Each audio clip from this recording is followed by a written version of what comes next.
Hello, everyone. This is Tom Fox back for another episode. I'm absolutely thrilled today to have fellow Texan JoDee Neal, and for you civilians out there, fellow lawyer JoDee Neal is my guest. JoDee, you're the author of Outcry Witness. First of all, welcome to the podcast, and thank you so much for taking the time to visit with me today. Yes, sir. Thank you so much for having me and for creating this gracious environment for me to share about my book. So tell us about your law practice, starting at the beginning up till what you're up to today.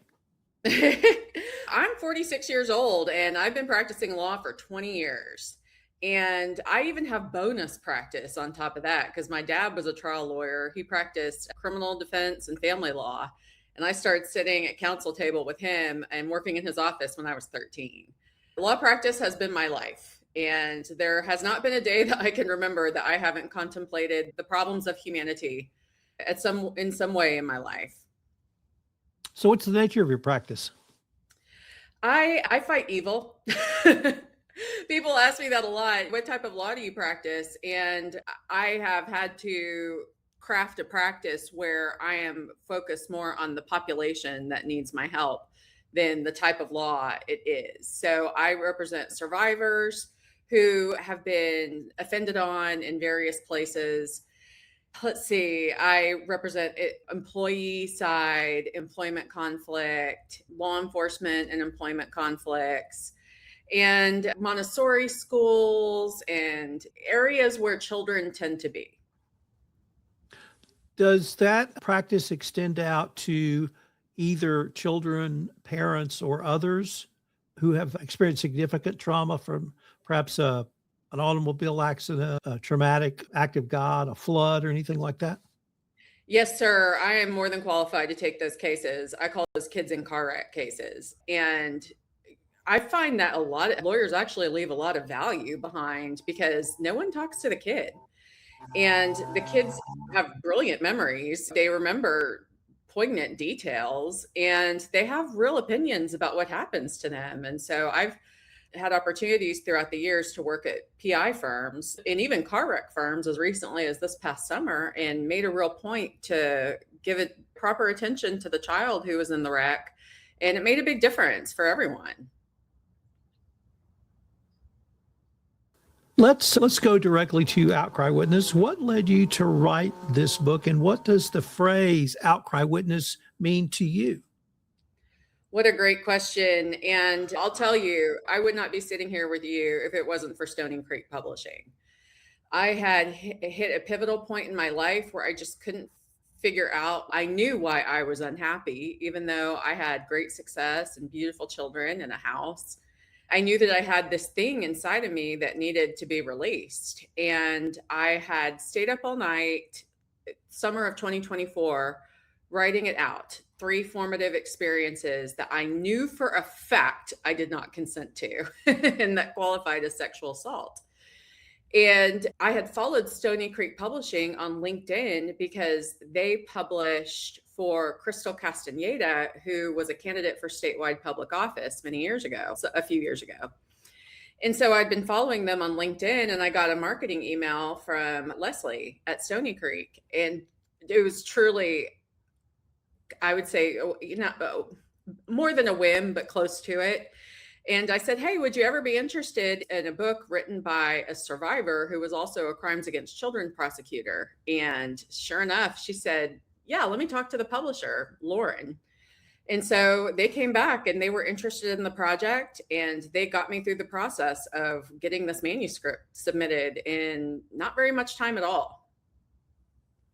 The personal journey that you went through as a survivor, why do you now feel it's so important to document other survivors' voices? The personal journey is important to this book because it gives me the cover to say what I know to be true without having to exclusively rely on the experiences of those that I've worked with in my career.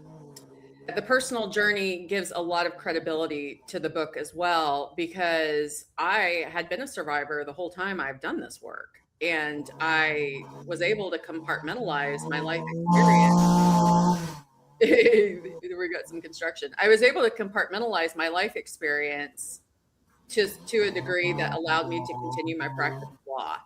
And my practice of law is how I really built the clinical, for lack of a better term, experience working with survivors, with outcry witnesses, and inside the system. So it's really the two things together, and also the major light bulb that's come on since I've written the book and started working through a traumatic studies certificate with Dr. Bessel van der Kolk's group. So let's turn to the question of why survivors often wait to speak. Could you start off by explaining the concept of survivor freeze? Sure. We have in popular culture thought that survivors stay silent as a choice. But the reality is the field of trauma studies has been developing over the past 40 years, my lifetime. And in the past 20 years, since I left Crimes Against Children in 2011 and went back briefly in 2024, so much work has been done that what I thought was on me, my choice not to stay silent, was really an injury. Just like any other crime leaves an injury, or an act, a tort leaves an injury on a person, so too does sexual assault. It doesn't end when the act is over. It stays with the survivor. And oftentimes it is not until, most often, the research says, it's not until the survivor says the truth about what's happened to them in the presence of a witness who can hold that space, can healing truly begin. Let me pick up on something you just said, because it's an idea that I wanted to talk to you about in this podcast. And that, you use the word witness. I'm going to use the word bystander. And for me, one of the most important things that came out of the Me Too movement was it focused attention on the bystander. And it focused attention on me. What's my role? What's my responsibility? So I worked in the law firm world. I worked in the corporate world. And one thing was the same in both worlds. Everybody knew who the harassers were. They didn't try to hide it, and they didn't. And largely nobody said anything. Now, the person who was harassed may have said something, but the bystanders didn't. And in the corporate world, that message has become much clearer. Beyond, if you see something, say something. It's now your responsibility to say something. And we're going to hold you accountable if you saw it and didn't come to us, as much or more than the harasser themselves. Could you maybe talk about the role of, use the word witness if you think bystander is an appropriate word, but whatever the right nomenclature is, what's the power of that witness? Okay, so bystanders are more witnesses in the everyday sense of the word. If someone does a sexual harassment act against someone at lunch in the office break room and you witness it, then you're a witness in the legal sense. You can be called to testify about what it is you saw. Outcry witness is a term of art. It is the person who a child chooses to tell first the truth about what's happened to them, the adult. So oftentimes a child will tell another child, who will then tell their parent. And then sometimes the parent will talk to the child, and the child will tell the parent of the friend what it is that happened to them. That person is then the outcry witness, and the state has to give notice in that instance and notify the defense who the outcry witness will be. But assuming all the proper rules are followed, that person can come to court and testify about what it is the child told them. It's a special exception written into the Code of Criminal Procedure for this carve out and the rules of hearsay. So it's a very specific term. Let me maybe change the focus to understanding the scope of the issue. And I'm sad to say here, 2026, still discussing this. Can you talk about some of the statistics and then the progression of trauma into adulthood? The prevalence data has grown very strong just in the past year or two. The CDC came out with numbers in late 2025 that say that 57,748,000 American women have survived contact sexual violence in their lifetime, and 1 in 6 American men. So that is 45% of all American women and 1 in 6 American men. Also, the CDC in their 2024 data says that 1 in 4 little American girls will be sexually abused before they turn 18 by 90% known perpetrators. The prevalence is damn near everybody. And if I can get my book into the hands of everyone who needs it, it will be a lot of books sold, because this is not some outlier issue. This is the fabric of who we are as a civilization. Who is this book written for? Is it the general public? Is it a specific part of the legal system? Is it the behavioral science system? All of the above? None of the above? All of the above. It is written for anyone who has survived a sexual assault, an attempted sexual assault, or has a child has, or has a relative who has, or has a sibling who has, or cares about someone who has, or maybe sat on a jury and wants to know more about it. The list goes on and on. So why is there still, if we have this awareness, why is it limited despite the magnitude of the issues? I think that we are coming to a turning point in our discourse because of, obviously, the Epstein files have really moved the needle. There's no avoiding that topic anywhere in media or the public, the general public at all. Plus, we have Meta, Roblox, all of these other child-adjacent, child-involved issues that are making national news. We have Giselle Pellicot in France. The atrocities of what happened to her have drawn a lot of focus to these issues globally. That story resonate in the United States as much as it has in France, in your opinion? It sure did with me. I cried when she was describing the survivors showing up to the courthouse for her. I've experienced moments of real beauty like that in courthouses before, and it really drove home really the purpose behind writing this book. So I think we're at a tipping point where we're taking everything that happened in the Me Too movement, which advanced our collective consciousness on these issues, because they were not discussed at all for a good part of my life, except in the hallways of courthouses by CAC prosecutors like me. And now we're at a point where I think it's time for people not only to talk about what happened to them at work by guys like Harvey Weinstein, but also Uncle Tom at the family reunion when they were 8. Are you able to talk to, I'm going to use the word business groups, but I'm going to think of Rotary clubs or Lions clubs or Kiwanis clubs, just clubs of ordinary people about this entire issue?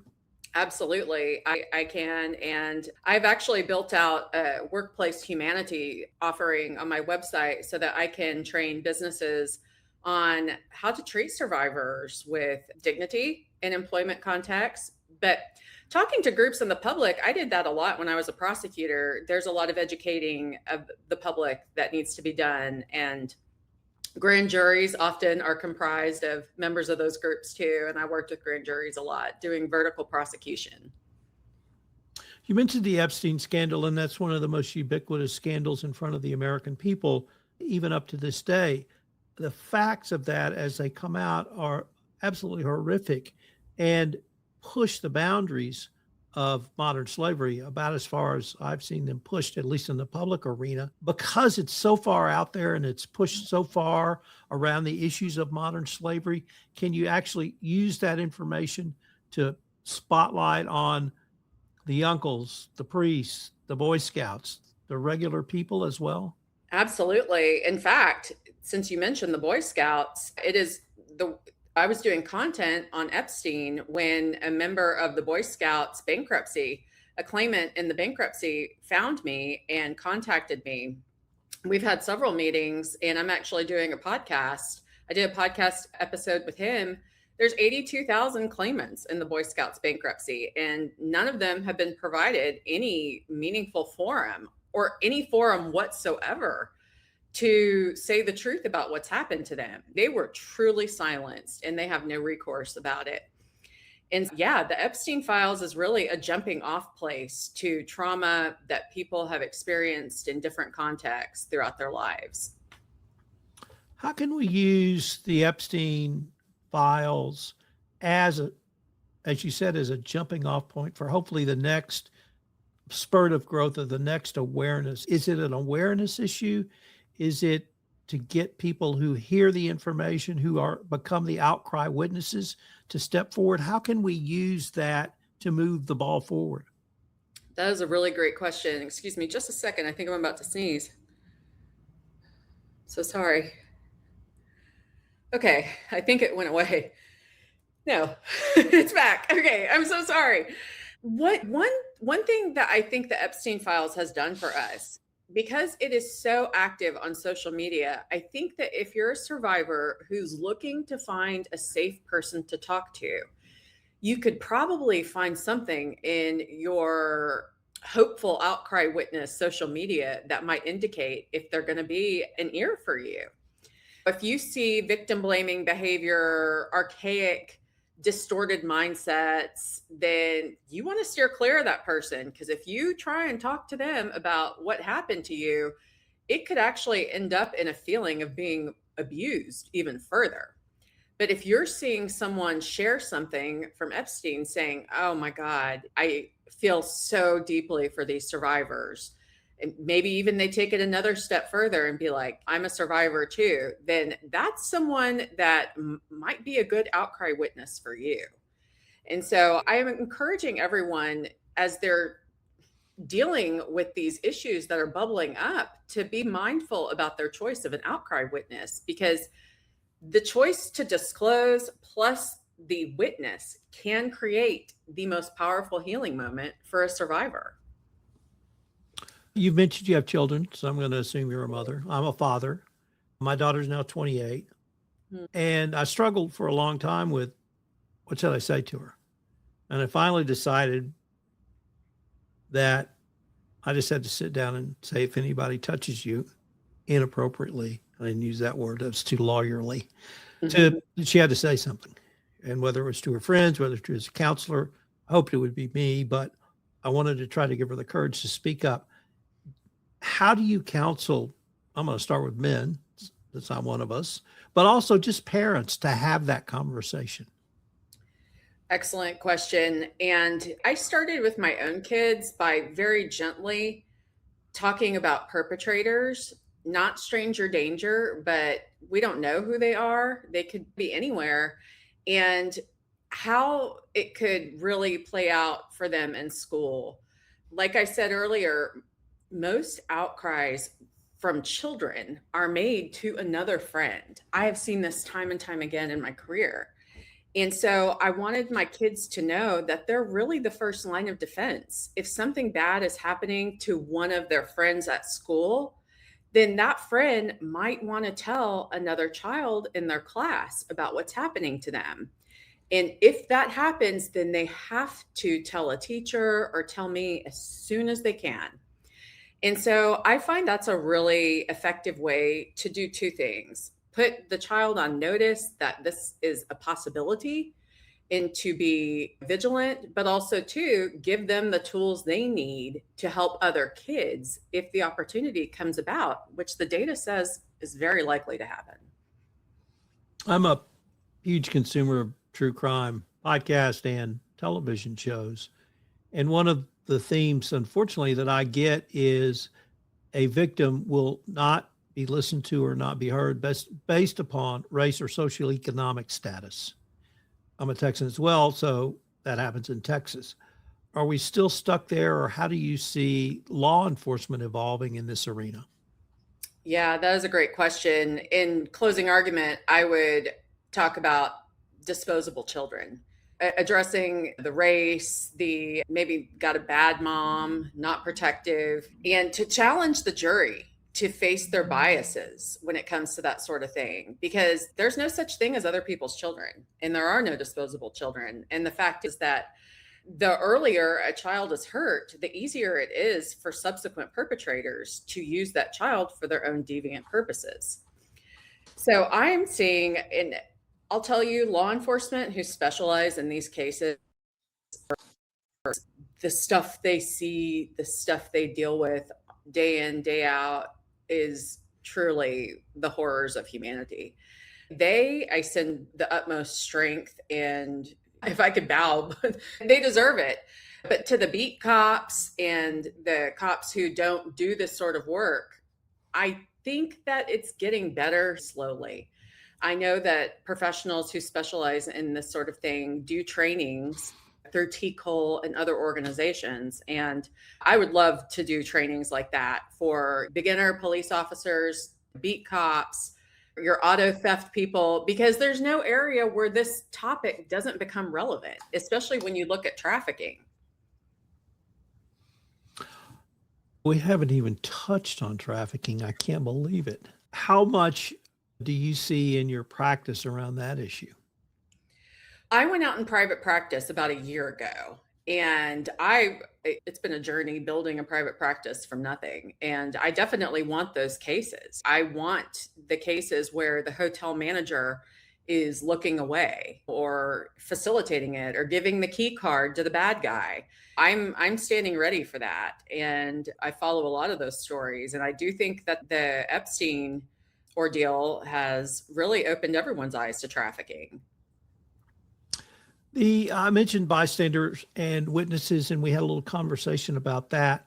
Do you see, so I typically play in the corporate world where I help companies build systems for bystanders, both bystander protection and for bystanders to come forward. Are those systems being built in the criminal justice world as well? First of all, thank you for what you do. That having system, we really need systems to help survivors of sexual harassment and other crimes in the workplace when they disclose. Because what I'm seeing on my end is they're getting hammered, and it's costing the companies a lot of money. So put that in your hopper. We may be talking at a different point. Law enforcement, the most heartbreaking thing that's happened in the past year to me is my most deeply held belief was crushed. I believed at the time that I submitted this book to my publisher that the criminal justice system was the place to heal, that if we could just get these cases into better shape, then it would be okay. Then people could heal. But I went back to the DA's office it turned out to be almost 5 months, and was absolutely crushed by what I saw. And it starts with a 9-year-old criminal case, 2 continuous sexual abuse of a child cases. Two girls were effectively trafficked into sexual servitude, and their case had been pending since 2016. I raised hell. I threw my glasses in the courtroom. I couldn't do anything. There were too many systems for me to affect. I couldn't control the DA's office and the judiciary and the facilities, having a courtroom big enough. It was a nightmare. And I felt like I was going to end up doing more harm than good in that role. And so I had to leave. So the whole point of me sharing that with you is for me to do a 5-alarm fire on the infrastructure of our courts in America, because we cannot handle the volume that we have currently, much less what is likely to come. Let me change the focus a little bit. You mentioned Stony Creek Publishing. After you got connected with those folks, how was the process of working with Lauren and Leslie? They are my outcry witness. Think about that. That is the first time I've told the truth about what had happened to me. I made a couple of little disclosures here and there, but they were my outcry witness. And so they will always hold a very special place in my heart because they believed me. I never thought anyone would believe me. And if God willing, this book makes it into the hands of everyone who needs it. That right there is a story about the power of believing survivors, because without them being who they are, I never would have gone to another publisher. I would have closed that chapter of my life. They were wonderful, wonderful. JoDee, unfortunately, we are near the end of our time for this episode. But before we leave, I wanted to ask you, if our listeners wanted to find out more information about you, your passion, or your book, what would be the best place or places for them to go? Oh, goodness. JoDeeNeal.com. And they're building out my media pages. I've been on TV and radio lately. NealNowLegal.com is my law firm website. And then the book has a landing page, Outcry-Witness.com. I'm on TikTok. I'm on YouTube. I am on Facebook, Instagram, you name it. And I'm here for you. I'm really hoping to make a lot of friends from this. JoDee, I wanted to thank you again for taking the time to visit with me, and I hope we can continue this conversation. Me too. Thank you so much, Mr. Fox. I appreciate you.